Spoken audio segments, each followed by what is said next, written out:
thing I have to do now is bolt up the front fan panel with the intercooler and the radiator, and then bleed the system and connect my power steering pump. We have a new timing belt, new tensioners and a new water pump.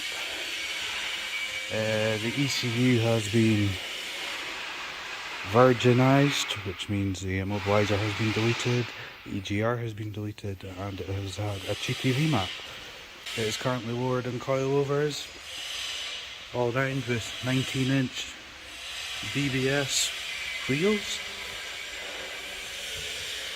some nice carbon handles, some window deflectors, and on the inside we have a TT pedal set. We have a 2-ran dash along with an Android head unit,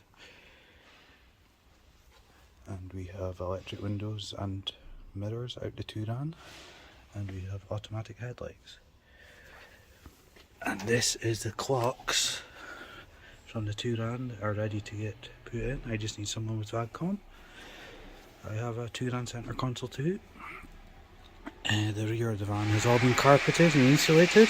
The front wheels are actually sitting over here. So that's they were really getting new rubber put on them. So they've currently got GG Regal F1s. All side strips have been colour coded. Rear windows have been tinted. Strange, I never had a rear door handle, so that's been added in too. So we have a set of Kenwood 6x9 speakers and a setup in the roof as well.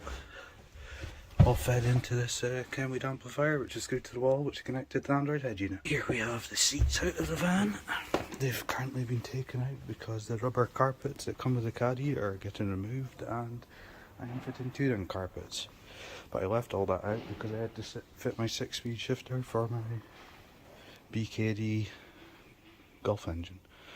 So this is a seat set out a Mark II Audi TT. And this is the front bumper with the fog lights. So they'll all need wired back in.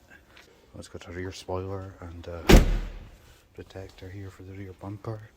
I may have to adjust my side door.